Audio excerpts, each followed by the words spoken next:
안녕하세요. 저는 40대 초중반 평범한 회사원입니다. 결혼은 생각해보지도 않았던 제가 결혼해서 이혼까지 겪게 될 줄은 몰랐네요. 지금은 그 아픔을 다 이겨내고 행복해서 말할 수 있을 것 같아 사연을 쓰게 됐어요. 골드미스를 꿈꾸다 이혼까지 하게 된 제 이야기를 여기서 말해볼까 합니다. 저와 남편은 회사에서 만난 사이였어요. 사회생활을 비교적 빨리 시작한 저는 실력을 인정받아 부장까지 빠르게 승진한 케이스였고, 남편은 고시공부를 하다가 결국 마음을 접고 회사에 입사한 케이스였죠. 처음 만난 건 남편이 대리였을 때였습니다. 저는 자기관리를 잘하는 능력 좋은 골드미스로 회사에서 꽤 많은 남자의 고백을 받았지만 결혼은커녕 연애도 생각하지 못했어요. 일을 너무나 사랑하기도 했지만 제가 생리불순이 심각했고 그로 인해 배란도 일정치 않아 아이가 생기기 힘든 몸이라는 진단을 받았었거든요. 이런 상황들을 만나는 사람에게 설득하고 싶지도 않았고 그렇게 할 만한 남자를 만나지도 못했습니다. 당시의 남편은 키도 훤칠하고 사교성도 좋은 사람이었어요. 저 부장님, 곧 퇴근하실 시간인데 저녁 같이 어떠세요? 아, 퇴근. 먼저 퇴근하세요. 나는 할 일이 더 남아서. 부장님, 일하시더라도 식사는 하셔야죠. 저랑 같이 저녁 드시고 일하시죠. 그래요. 밥은 먹어야 하니까. 남자를 만날 생각이 없다고 하더라도 굳이 오는 남자를 다 막아야겠다는 생각은 아니었고 호감형의 남자를 마다할 이유도 없다는 생각이 들더라고요. 가볍게 저녁 한 끼 정도야 부하 직원과 할 수 있는 거라는 생각도 들었고요. 부장님, 네? 부장님은 왜 연애 안 하십니까? 네, 이만하기에도 하루가 짧고 난 일이 좋으니까요. 그리고 사적인 대화는 자제하죠. 저는 부장님이랑 사적인 대화도 꽤 하고 싶은데요. 네? 이들이 이런 얘기하려고 저녁 먹자고 한 거라면 저는 일어나 볼게요. 사적인 대화가 꼭 남녀 간의 대화만 있는 건 아니잖아요. 친구도 안 되나요? 글쎄요. 직장 상사와 친구로 지내는 게 가능할까요? 가능한지 한번 보시죠. 그래도 퍽퍽한 세상에 내 마음 터놓을 사람 있으면 나쁠 것 없지 않을까요? 남편의 청산유수 같은 말에 홀린 듯 그렇게 남편과 가까운 사이가 되었고 그 인연은 반복되어 연인으로 이어졌습니다. 연인이 되었다고 한들 제 생각에는 변함이 없었죠. 제가 아이를 갖기 힘들다는 건 여전히 변함없는 사실이었으니까요. 자기야, 우리 이제 결혼 얘기할 때도 되지 않았나? 얘기했잖아. 나는 결혼 생각 없고 연애만 하기로. 그래서 동료하고 만나는 거 아니었어? 알지. 무슨 말인지 아는데 정작 자기가 아프면 내가 보호자가 되어줄 수 있잖아. 결혼하면 좋은 것도 있는데 왜 무작정 싫다고만 하는 거야.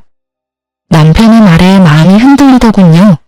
부모님이 돌아가시면 외동인 제가 의지할 수 있는 사람은 남편밖에 없었습니다. 막상 제가 아플 때 부모님이 속상해하시던 걸 생각하니 더 마음이 좋지 않았고요.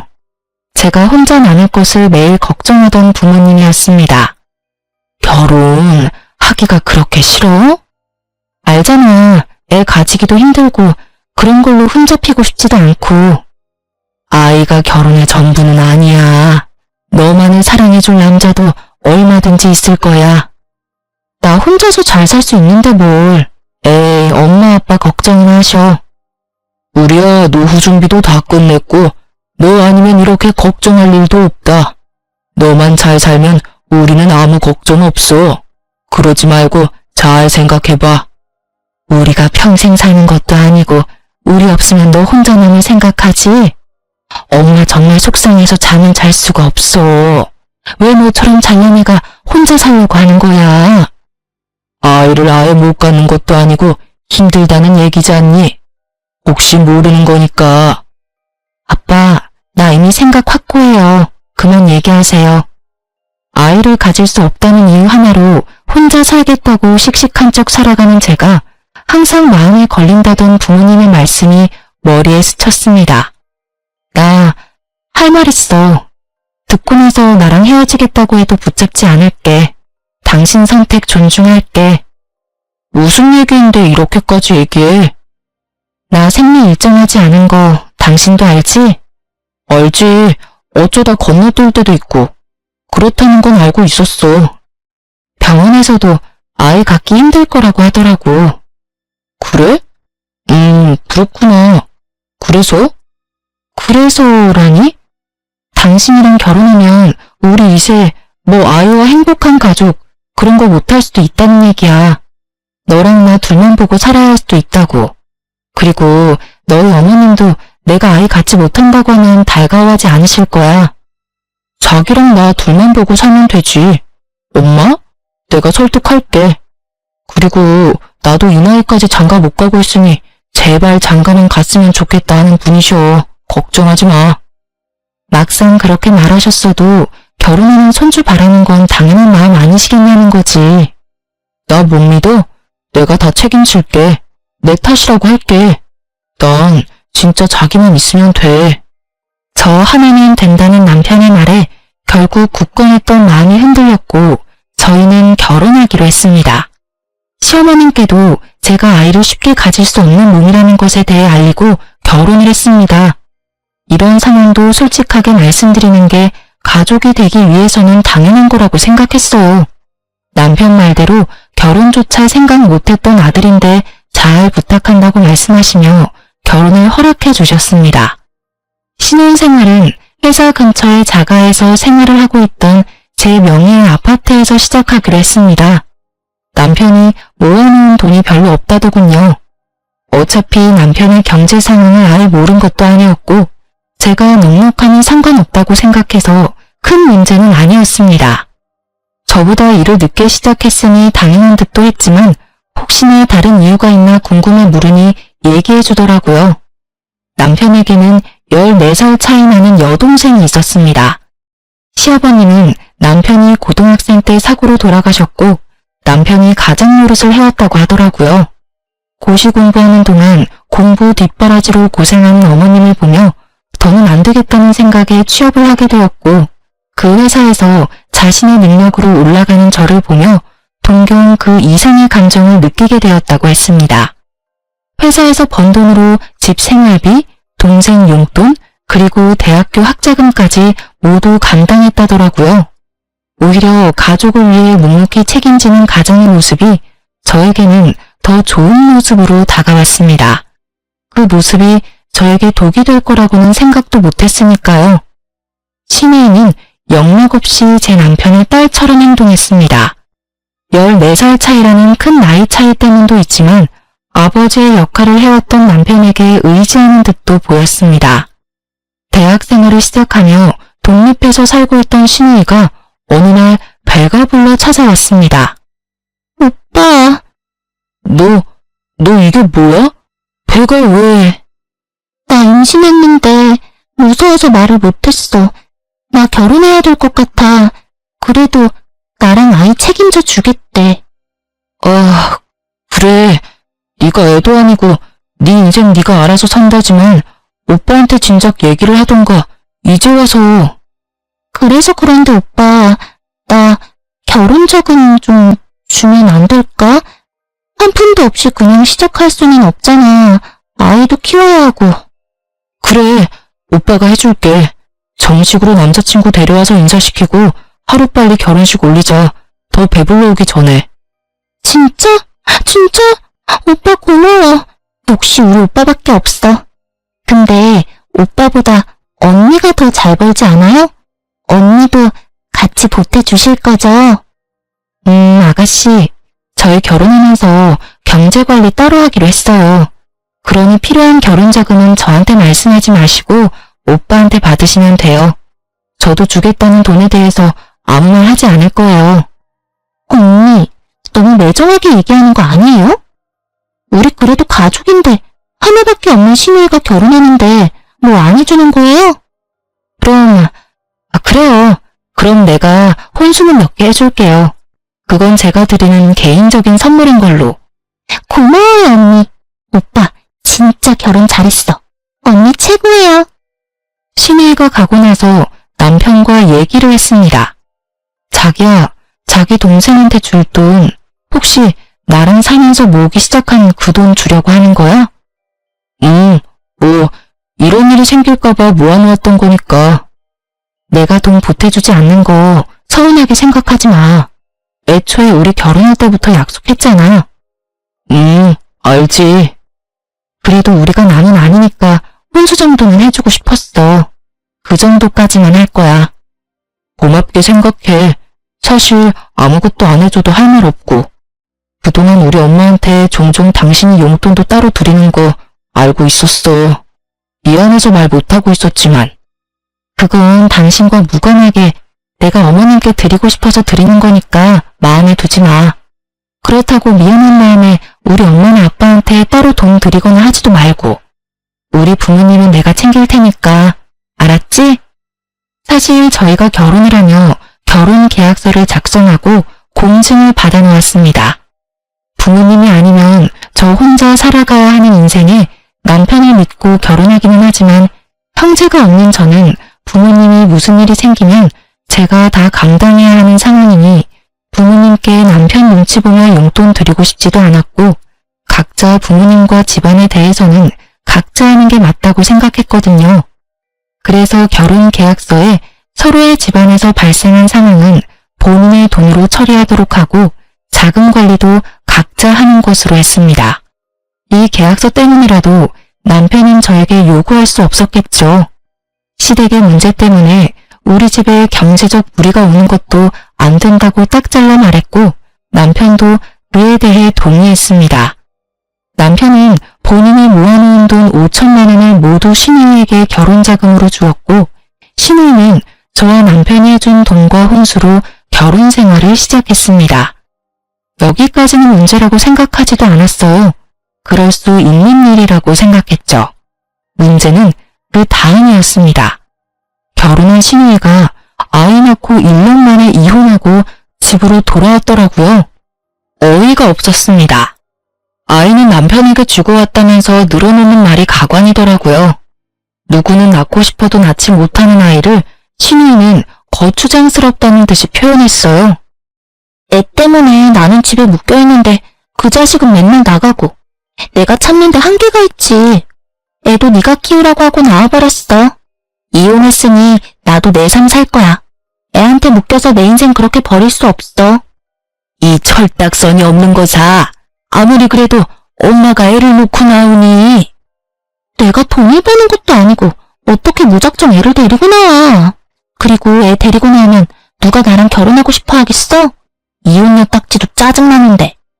너 오빠가 너한테 해준 결혼자금 쉽게 줬다고 생각해?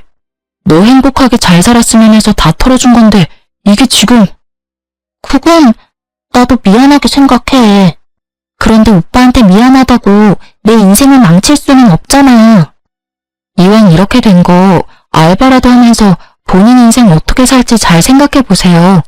오빠한테 지원을 바란다거나 그러지 마시고.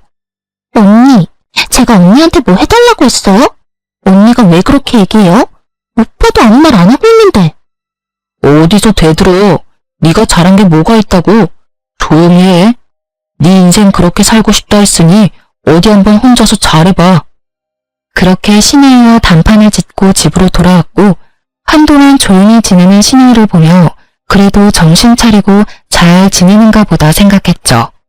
하지만 사람은 그렇게 쉽게 바뀌는 게 아니라더니 신우이라고 다를 게 없더군요. 저희 집에 본인 남자친구라며 남자 한 명을 데려왔어요. 결혼하고 싶다고 그러더라고요.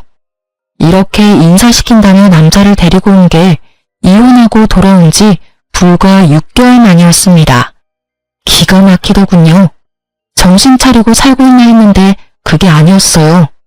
남자 만나느라고 정신이 나가 있는 거였습니다. 그리고 남편과의 대화로 몰랐던 사실을 하나 더 알게 됐어요. 오빠, 언니, 제 남자친구예요. 저희 결혼하려고요. 근데 저기 지금 무슨 말을 하고 있는지 알아요? 혹시 남자친구분도 알고 있나요? 네, 알고 있습니다. 혼인했던 적이 있는 거 알고 있어요. 알고 있다고요? 얼마나 됐는지는 아세요? 전 남편과 헤어지고 한 달 뒤에 저랑 만났습니다. 그 사람은 인연이 아니었던이라고 생각합니다. 저랑 맺어지려고 헤어지지 않았을까요? 그 나물에 그 밥이라더니 진짜 신우이가 데려온 남친이나 신우이나 생각 없기는 마찬가지다 싶더군요. 그래서 지금 결혼하겠다고 데리고 온 거라고? 응, 나 혼자 세상 살기 힘들잖아. 이 사람이라면 믿고 살 수 있어. 내가 반대해도 결혼할 거지? 오빠가 내 인생 책임져주지 않는다며 반대할 이유가 뭐가 있어? 그래도 오빠로서의 노릇은 해줄 거지? 오빠 노릇? 무슨 말 하는 거야? 결혼, 돈 없이 할 수 없잖아. 너, 내가 그전 결혼 돈 해준 것도 모자라서 너 돌아오고 생활비도 매달 보내줬는데 그건 다 어쩌고. 잠깐만, 당신 지금 뭐라고 했어? 생활비? 아가씨한테 따로 생활비 보내줬어? 알아서 살라 그러고 일절 안 도와주겠다며. 어떻게 된 거야? 그게 그래도 동생이 밥 먹을 돈도 없다는데 어떻게 또 아무것도 안 보내. 그럼 그동안 따로 돈을 모으고 있는 게 아니고 다 동생한테 보내준 거네? 내가 당신 다시 돈 모으라고 생활비도 내가 다 감당한다고 했잖아. 이러라고 내가 생활비 내지 말라고 말한 게 아닐 텐데. 그게 미안해 여보. 당신은 동생이 없어서 모르나 본데 내가 아빠나 마찬가지인 애를 모른 척 할 수 없잖아. 지금 말하는 걸 봐서는 결혼 자금을 또 해주려는 것 같네? 해줄 돈도 없을 텐데. 여보, 이번에 당신이 좀 도와주면 내가 진짜 잘할게. 아니, 그건 안 돼. 절대 안 된다고 했어. 언니, 그렇게 냉정하게만 굴지 말고 좀 해줘요. 언니 돈 모아서 다 어디 쓰려고요? 저한테 해주면 제가 몇 배로 언니한테 잘할게요. 제가 설마 이 은혜 있겠어요? 은혜는 갚지 않아도 돼요. 안 해줄 거니까. 그러면 빌려라도 주면 안 될까? 내가 갚을게. 당신이랑 나랑 남이야? 내가 당신한테 빌려주는 게 더 말이 안 돼. 지금 누구 편에 서서 얘기하는 거야? 그럼 저한테 빌려주세요. 제가 갚을게요. 그럼 되는 거죠? 빌려준다 쳐요. 막말로 아가씨 일도 안 했는데 어떻게 갚으려고요? 제가 갚겠습니다. 결혼자금 저랑 결혼하는데 쓰는 거니 제가 갚겠습니다. 그렇게 말씀하시는 거 보니 그쪽도 딱히 모아놓은 돈이 없나 보네요. 제가 사업 준비 중이라 자금 융통이 좀 어려워서. 이자까지 쳐서 갚을 테니까 제 남친한테 그렇게 말씀하지 마세요. 그래요? 그럼 이럴 거 없네요. 알았어요. 빌려줄게요. 대신 차용증 받을게요. 그 차용증 공증도 받아놓을 거고요. 그렇게까지 해야 해요? 왜요? 안 갚을 거 아니잖아요. 갚는다고 했잖아요. 그럼 상관없지 않나요? 알겠어요. 쓸게요. 쓰면 되잖아요. 그렇게 신우이에게 결혼자금 5천만 원을 빌려주며 이자까지 주겠다는 신우이의 말처럼 차용증 내용을 써서 변호사를 통해 공증까지 받아놓았습니다. 사실 그 돈 안 받아도 상관없었어요. 받을 생각도 없었지만 신우이 말하는 태도가 좋지 못했고 남편도 말로만 혼낼 뿐 결국 신우이가 원하는 대로 다 들어주는 게 못마땅해서 겁이라도 주려고 변호사 앞에 데려다가 공증을 받은 거였어요. 그래야 정신 차리고 돈도 벌고 자기 스스로 일어설 수 있을 것 같더라고요. 아무리 그래도 남편 여동생인데 저도 사람인지라 미움정이 들었는지 못 사는 모습 보고 싶지 않았고 언니 같은 마음으로 잘 살 수 있게 도와주고 싶었어요. 마냥 도와주는 것보다 이렇게 자립심을 키워주는 게 언니로서 더 위해주는 일이라고 생각했고요. 그렇게 신우이는 두 번째 결혼을 했고 이제는 진짜 우리에게 손 내민 일 없을 거라고 생각했어요. 남편도 이번 일을 계기로 더 이상 도와주지 않겠다고 했고요. 다시 한번 이런 일 있으면 저도 참지 않겠다고 했습니다. 여기서 얘기가 끝나면 재미없겠죠? 네, 신우이가 또 찾아왔어요. 자기 남편과 함께. 저 사업 보증 좀 부탁드리려고 왔습니다. 제가 이번 사업 아이템 진짜 확실하게 성공할 자신 있거든요. 미래에 투자한다고 생각하면 나쁘지 않은 조건이야. 진짜 이 사람 머리 좋은 사람이거든? 오빠, 이 사람 믿고 보증 한 번 서줘. 내가 결혼하면서 보증은 서주지 말자 약속하고 결혼했어. 이건 절대로 안 돼. 돌아가. 오빠. 오빠한테도 좋은 거라니까. 보증만 서주면 이 사람 사업 시작할 수 있고 진짜 잘 될 거라고. 믿어달라니까. 여기 사업 계획서도 가지고 왔습니다. 투자라고 생각하시고 한번 봐주세요. 볼 것도 없고 해줄 생각도 없어요. 돌아가요. 단호한 남편의 모습에 조금은 안심했습니다. 신우이와 정신 못 차리는 게 하루 이틀 일이 아니니 또 시작이구나 하고 싶었지만 남편은 그래도 나랑 헤어질까 무섭긴 한가 보다 했어요. 하지만 아니더군요. 저 몰래 따로 만나 신우 남편 보증을 서줬더라고요. 비밀은 그렇게 오래가지 못하고 발각됐습니다. 내가 보증만은 절대로 안 된다고 했잖아. 그것도 모자라서 나 몰래 해줘? 차라리 대놓고 해준다고 하지. 이제 나를 속이고 몰래 해준다고? 내가 앞으로 당신을 뭘 믿고 살아? 자꾸 찾아와서 해달라고 하니까 더 거절을 못하겠더라고. 아, 이건 나랑 헤어진다는 의미로 받아들여도 되지? 지금 이혼하자는 거야? 이게 이혼 얘기까지 나올 일이야? 지금은 내가 너무 화가 나서 당신 보고 싶지도 않고 얘기해봤자 좋은 소리 안 나와. 나가. 이 집에서 나가라고. 진짜 잘 생각하고 얘기해. 우리 둘 일도 아니고 고작 보증 서준 거로 이혼이라니. 고작? 고작이라 그랬어? 이건 우리 신뢰의 문제야. 생각할 시간이 필요해. 나가줘, 이 집에서. 남편은 집을 나가 시어머니 집으로 향했는지 곧장 시어머니께 전화가 왔습니다. 애미야, 여동생 내 보증 하나 서줬다고 이혼이라니? 이게 말이니? 가족끼리 보증 그게 뭐 못할 일이라고 이렇게까지 한다니? 어머니, 이건 아범과 저 신뢰가 깨진 문제예요. 결혼할 때 보증만큼은 친한 친구, 가족 모두 서지 않기로 했어요. 그리고 저도 많이 참았습니다. 아가씨 일로 싸우는 거? 저도 이제 지쳐요. 엄마, 나 바꿔줘봐. 저기 언니. 아가씨, 어때요? 아가씨 때문에 오빠가 이혼하게 생겼네요? 언니, 저도 언니가 하는 말에 그동안 상처 많이 받았지만 가족이라 참았는데요. 진짜 이제 못 참겠네요. 언니 그 돈 모아서 다 어디에 쓸 건데요? 어차피 애도 못 낳잖아요. 희율이가 있는 것도 아니고. 그 돈 모았다가 자식 물려주지도 못하면서 내가 오빠 동생이면 언니 동생이기도 한 거 아니에요? 언니는 동생도 없잖아요.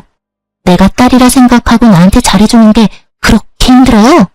그러면 우리 오빠랑 결혼을 왜 했어요? 언니 없을 때 우리 남매 사이 좋았어요. 언니 때문에 우리 오빠 이상해지고 나랑 사이 안 좋아지고 있는 거 알아요? 이런 게 적반하장이다 싶었습니다. 잘해줘 봐야 기억도 못하고 물에서 꺼내주면 보따리 내놓으라던 옛말이 하나 틀리지 않다는 걸 알았습니다. 제가 이상형에서 벗어나는 건 이혼밖에 없겠다 싶었어요. 남편이랑 더 얘기할 것도 없었습니다. 전화로 저렇게 함부로 얘기하는 신우이를 가만히 놔두고 옆에서 묵묵히 듣고 있었던 건 이 상황, 이 말에 모두 동의한다는 것밖에 안 되는 거였어요. 제가 이혼을 하기로 마음먹은 이상 제대로 잘라내야겠다고 생각했습니다. 전 혼자서도 세상을 살아내야겠다고 생각하고 늘 대비해오던 사람이었기 때문에 이런 상황에 대해서도 대처해 놓았어요. 제 성견지명이 빛을 발하는 순간이었습니다. 결혼 계약서와 신우이에게 빌려준 돈에 대한 차용증을 들고 시댁으로 향했습니다. 이게 뭐니? 결혼 계약서? 너희 이렇게 남보다도 못하게 살고 있었니? 부부 사이의 계약서라니? 이게 무슨 말도 안 되는 상황이야? 이럴 것 같아서요. 저는 제가 스스로 챙겨서 살아야 하거든요. 아가씨 말씀대로 저를 부양해줄 자식이 있는 것도 아니고 저랑 같이 슬픔을 나눠줄 형제 자매도 없어서요. 그래서 당하고 살지 않게 항상 대비를 해뒀을 뿐이에요. 이딴 게 무슨 소용이 있어? 소용이 없을 리가요? 공증까지 다 받아놓았고 계약서에 적힌 대로 이행하는데 문제가 없다는 것도 확인하고 왔어요. 저희 재산 관리 따로 해왔고 제 재산 증식에 보탬을 준 적도 없으니 제 재산에 대한 분할은 아마 없을 겁니다. 그러기로 계약서에 서명도 했고요. 여보, 자기야, 이러지 마. 진짜 우리 이렇게 헤어지는 건 아니잖아. 난 이미 여러 번 기회를 준 것 같아. 가족들 일이 우리 가정 문제로 번지지 않게 해달라고 부탁했잖아. 아주 여러 번. 이제는 이해해줄 수 있는 인내심이 남아있지도 않아. 당신 없이 못 산다는 거 알잖아. 이러지 말자 정말. 협의 이혼으로 깔끔하게 끝내자. 머리 아프게 하지 말고. 아무리 그래도 결혼해서 같이 산 시간이 있는데 나보고 한 푼도 받지 말고 나가라는 건 아니지 않냐? 협의 이혼하자는 말에 발끈한 이유는 저랑 헤어지고 싶지 않아서가 아니었습니다. 제 재산, 그걸 나눠받지 못한다는 이유였어요.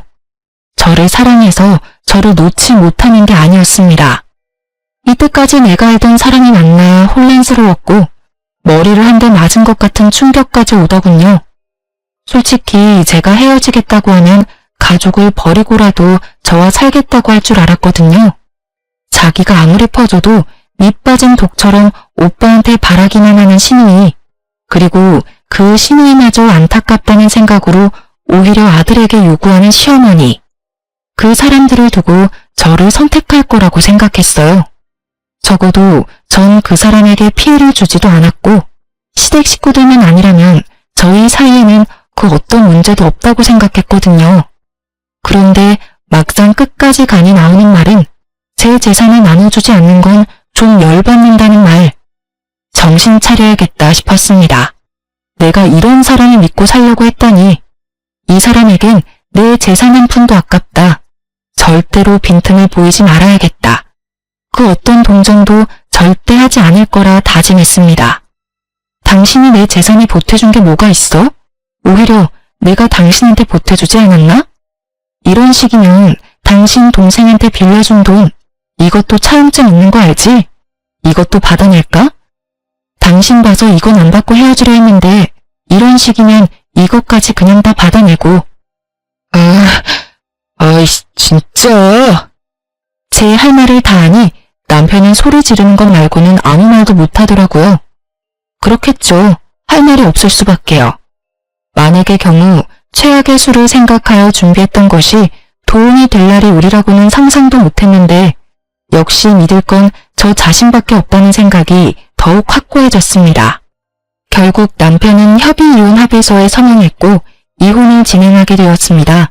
제 재산을 건드리지 않는 이상 소송을 할 이유도 없었고 이혼에 제 에너지를 소비하고 싶지도 않았습니다. 그래도 이 상황에 무난하게 이혼하게 되었다는 생각으로 지내고 있었어요. 그런데 이 사람, 저한테 속인 게 하나 더 있더군요. 변호사가 남편 재산을 파악하는 와중에 발견한 게 있다며 연락이 왔습니다.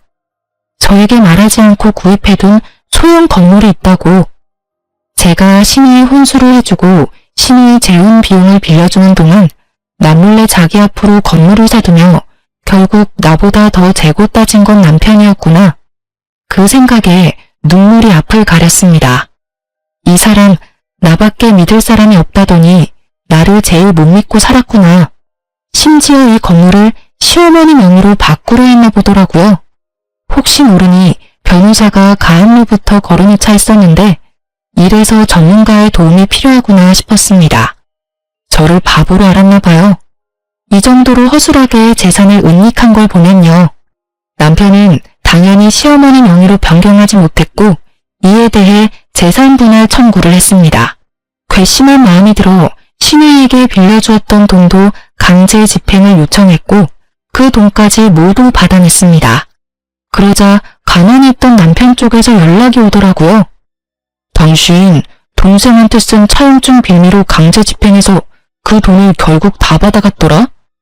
참 당신 인정머리 없는 줄은 알았지만 사람이 못됐다 정말. 우리가 지금은 이 지경이어도 가족으로서의 정이라는 게 있는데 이런 식으로 나와? 나라고 아무것도 몰라서 가만히 있었던 줄 아나 봐? 참 말 한 번 뻔뻔하게 한다. 우리가 가족이라고?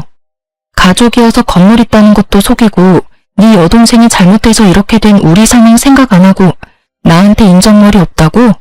그래, 네가 아는 게 뭐길래 이렇게 말하나 한번 드러나 볼게. 너만 변호사 있는 줄 아냐? 나도 변호사 있거든? 장인어른이 준 돈이 있다는 얘기도 안 했더라? 야, 너도 그렇게 철저히 숨겼으면서 나를 욕할 입장은 아닌 것 같은데. 그 돈, 우리 부모님이 본인들 혹시나 안 좋은 일 생기면 그때 쓰라고 주신 비상금이야. 본인들 나중에 장례식 때 쓰라고 준 비상금이나 마찬가지라고. 내가 쓸 돈도 아니고 그래서 너한테 말할 이유도 없고. 한두 푼도 아니고 그 큰 돈을 말 안 하고 있었던 이유로 참 좋은 이유 든다. 내가 그 돈 가만히 두나 봐. 나도 재산 분할 청구 소송할 거야. 어디 한번 해보자고. 마음껏 해봐. 능력 있는 변호사 쓰고. 하긴 능력 있는 변호사 썼으면 지금 나한테 이렇게 전화해서 말하는 짓이 얼마나 멍청한 짓인지 알았겠지. 변호사 말이 부모님께서 증여해준 돈은 재산 분할 대상에 해당하지 않는다더군요. 만약 건물을 구입해서 그 건물값이 올라갔다거나 주식을 사서 재산이 증가했다면 분할 대상이 됐을 수도 있지만 단순히 증여받은 돈 자체를 분할 요청할 수 없다고요. 어차피 건드릴 생각도 없는 돈이었지만 부모님도 혹시나 하는 마음에 그냥 비상금으로 두고 있으라고 하셨었거든요. 결국 남편의 재산 분할 요청은 받아들여지지 않았습니다. 본인의 건물값이 구입했을 때보다 꽤 올라 저는 많은 재산 분할을 받게 된 것에 비해 본인은 받은 게 없으니 열이 꽤 받았는지 핸드폰에 불이 날 정도로 전화를 해대더군요. 받아봤자 들을 말 뻔했고 하고 싶은 말도 없던 저는 다시는 연락하지 말라는 문자와 함께 번호를 차단했습니다. 그렇게 남편과는 더러운 꼴을 다 보고 이혼하게 되었습니다. 이혼 후에도 계속 같은 회사에 근무했던 저와 전 남편은 듣고 싶지 않아도 서로의 소식을 들을 수밖에 없었습니다. 한동안 눈치 보며 저에게 남편 얘기를 하지 않던 직원들이었지만 아무리 쉬쉬해도 들리더라고요. 서로 같은 회사 근무하고 있다고 하더라도 근무 부서가 달랐고 근무 층수도 달랐기 때문에 마주칠 일은 많지 않았습니다. 꼴 보기 싫었을 텐데 그만두지 않은 이유요? 제가 그 사람 때문에 굳이 피해볼 필요가 있을까 싶었습니다. 이혼의 원인이 저 때문도 아니었고 따지고 보면 남편도 아닌 가족이 이유였기 때문에 사람들에게는 성격 차이로 이혼했다고 말했고 남편이 저에게 그렇게 더러운 꼴까지 보인 줄은 몰랐겠죠. 몇 년이 지나고 회사에는 큰일이 생겼습니다. 운송되는 직원들에게 무슨 일이냐고 묻자 말하기를 주저하더라고요. 무슨 일인데 이 난리야? 그게 부장님. 뭔데? 큰일이야? 재무부 직원이 공금 횡령을 했대요. 횡령? 누가 그렇게 멍청한 짓을? 부장님 전 남편분이라던데요. 이대리 말하는 거야? 네, 심지어 요번이 처음도 아니래요. 얘기를 듣자 하니 이혼한 저조차도 안타깝다 싶을 정도로 처절하더군요. 저와 이혼 후 신우의 남편의 사업은 결국 망했고 그 사업에 보증을 서준 남편이 그 빚을 다 떠안게 됐답니다. 억 단위의 빚이 생기니 버는 족족 다 차압당하게 되었고 생활도 좋지 않았다네요. 그래서 사는 게 녹록지 않으니 뭐라도 해보겠다 싶어서 공금 쪽에 손을 댔나 했는데 알고 보니 횡령이 처음이 아니었습니다. 저랑 살기 전부터 조금씩 횡령을 해왔더라고요. 전부터 조금씩 해오던 공금 횡령으로 주식 투자를 해 돈을 불려 그 돈으로 건물을 샀더라고요. 그렇게 겁없이 계속 횡령을 해오다 이번에 회사 감사가 진행되며 걸리게 되었고 해고는 당연한 결과였습니다. 해고된 남편은 결국 징역을 살게 되었다고. 사람 인생이 이렇게까지 망가질 수 있구나 싶은 순간이었습니다. 저와 같이 살던 사람이 징역까지 살다니 드라마에서나 있을 일이 이렇게 내 주변에도 벌어질 수 있는 거구나 싶었어요. 전 남편이 징역을 살 동안 저는 더 치열하게 회사 생활을 해나갔습니다. 그리고 이제는 누구에게도 의존하거나 의미 부여하지 않고 저 혼자 잘 살아가리라 생각했습니다. 인연이라 생각했던 사람이 참 좋지 못했으니까요. 그런데 인연은 따로 있다더니 제가 이 사람을 만나려고 그랬을까요? 회사 거래처에서 만난 사람의 다정한 모습에 또 한 번 사람을 믿고 싶어지더라고요. 겁도 났습니다. 전 남편도 분명 처음에는 좋은 사람이었고 좋을 거라 생각했기 때문에 혼자 살려 했던 제 인생을 걸 만큼 사랑해서 결혼했던 거니까요. 그러나 한편으로는 그런 생각도 들더라고요. 내가 그 못난 사람 때문에 나에게 다가온 좋은 인연까지 놓쳐야 하는 걸까? 내 인생을 그 사람 하나 때문에 겁내며 살 필요가 있을까? 하는 생각이요. 결국 저는 거래처 사장이었던 남자와 재혼을 했습니다. 개인 사업자인 지금의 남편은 너무나 가정적인 사람이었어요. 자기의 장래 희망이 아내 외조하는 남편이었다고 할 만큼이요. 말뿐인 사람이 아니었어요. 제가 야근하는 날에는 저녁을 차려놓고 저를 기다려주었고, 집에서 남은 업무를 처리하는 날에는 커피를 가져다주며 제 어깨를 주물러 주었습니다. 저에게 불안감이라는 것을 주지 않는 사람이었고, 그리고 일을 사랑하는 저를 잘 이해해주는 사람이었습니다. 당신이 하고 싶은 일 마음껏 해. 나 집안일 진짜 잘해. 내가 당신 외조해줄게. 정말 고마워. 당신이 그렇게 말하니 나 정말 마음이 좋다. 그리고 제가 가장 두려워했던 아이 문제. 그리고 우리 한번 노력해보지 않을래? 아이 말이야.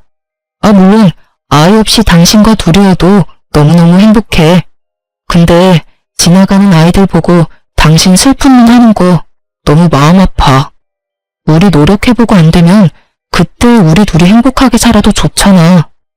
그래, 당신이랑 노력한다면 아이 생기지 않아도 그 과정도 행복할 것 같아. 저를 이렇게나 이해해주는 남편인데 단지 실패를 두려워하며 아이를 갖지 않을 이유가 없었습니다. 설령 아이를 가지지 못한다고 하더라도 제 슬픈 마음을 잘 위로해줄 수 있을 거라고 믿었습니다. 저희는 적극적으로 난임병원에 다니며 아이를 가질 수 있도록 노력했고, 저희의 마음을 하늘이 알아준 것처럼 저희에게 예쁜 아이가 찾아왔습니다. 지금의 남편은 임신 기간 내내 정말 제가 무슨 여왕인 듯 떠받들더라고요. 이렇게 행복해도 되나 싶을 정도로 행복한 시간이었습니다. 임신 기간 내내 혹시나 하는 불안감은 괜한 생각이라는 듯이 건강하게 자라 태어난 저희 아이는 지금의 남편을 닮아 잘 웃고 착한 아들이었습니다. 아이를 낳고서 회사를 그만두어야 하나라는 생각을 하는 저에게 자기가 아이를 돌볼 테니 제 일을 계속하라던 남편이었습니다. 오히려 저보다 아이를 잘 본다 싶을 정도로 아이 육아를 너무나 잘해줬어요. 덕분에 빨리 회사에 복귀하여 일에 집중할 수 있었고 진급도 하게 되었습니다. 행복한 나날의 연속이었어요. 아이는 건강하게 무럭무럭 자라 만 1살 돌이 되었습니다. 아이 돌잔치를 위해 호텔을 예약했고 돌잔치 당일이었습니다. 양가 식구들과 친척들을 초대해 소소하게 진행한 돌잔치였어요. 그리고 그 사이에서 음식 서빙을 하고 있던 전 신우이를 보게 되었습니다. 황급히 얼굴을 피하더군요. 저는 일부러 전 신우이를 불렀습니다. 서빙하느라 수고가 많네요. 여기 팁. 열심히 살아요. 다른 사람 덕으로 살려 하지 말고 자기가 벌어서 사는 삶을 살아요. 저 행복하게 살고 있어서 몰랐었는데 마음에 응어리가 남아있었나 보더라고요. 예시미에게 그렇게 혼수를 던지고 나니 마음에 있던 돌멩이가 사라진 기분이었습니다. 돌잔치를 끝내고 집으로 돌아와 요리할 힘도 없던 저희는 배달 음식을 시켜 먹기로 했어요. 참 정말 이런 일은 꼭 하늘이 장난을 치고 있는 게 아닌가 싶을 만큼 한 번에 일어나더라고요. 저희 집 앞에 서 있는 배달기사는 전 남편이었습니다. 징역 살고 나와 배달 일을 하고 있다는 소문은 들었었는데 설마 우리 집으로 배달 오겠어? 싶던 생각은 역시나 현실이 되었습니다. 어떻게 여기에... 그건 내가 할 말이고 이젠 이쪽 배달은 안 왔으면 좋겠네. 보기 거북하니까. 여보, 음식 받았어? 내가 아기 기저귀 갈고 음식 세팅할 테니까 식탁에 올려놔. 아기? 너 아이를 낳았어? 못 낳는다고 했잖아. 어떻게 된 거야? 글쎄 말이야. 당신이랑은 그렇게 안 생기던 아이가 이 사람이랑은 생기더라고. 당신 문제였나 봐. 아이 안 생기는 건. 아니면 하늘이 내 편이라 우리 사이에 아이를 안 주셨던 거겠지? 저를 원망하는 듯 애처로운 듯 바라보는 전 남편의 눈빛을 뒤로하고 문을 보란 듯이 쾅 닫았습니다. 그 일을 마지막으로 전 남편은 다시 볼 수 없었습니다. 자신의 동생을 위해서 최선을 다하는 오빠였지만 정작 자신의 가정은 지키지 못했던 전 남편은 그렇게 위하던 여동생 때문에 좋은 직장도 잃고 정가가 있는 사람이 되어버렸더군요. 남편에게 은혜를 갚겠다던 신우이는 본인의 빚 갚기에도 급급한 사람이 되었고요. 자기만 믿으라던 전 남편의 감언이설에 속아 결혼했지만 만약의 경우를 생각해 대비해 놓은 것이 다행이다 싶습니다.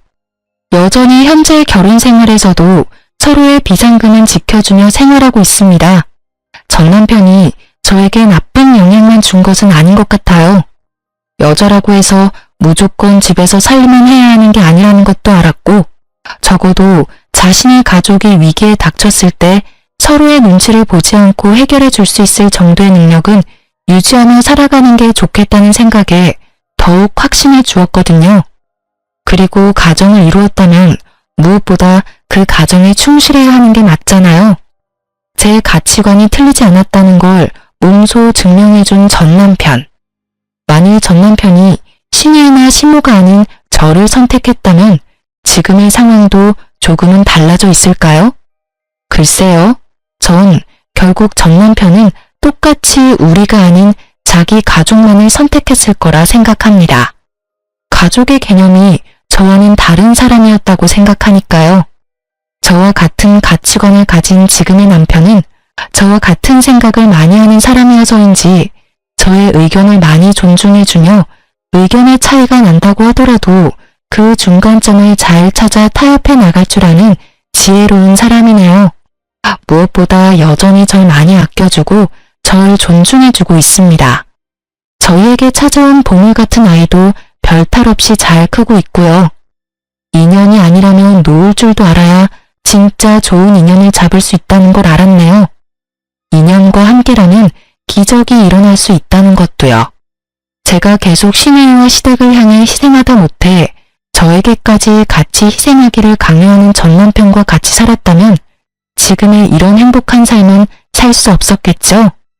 맞지 않는 부분을 맞춰나가는 게 부부이지만 그 부분이 너와 내가 아닌 다른 가족들에 의한 것이라면 끊어내지 않는 한 힘들 수 있을 것 같습니다.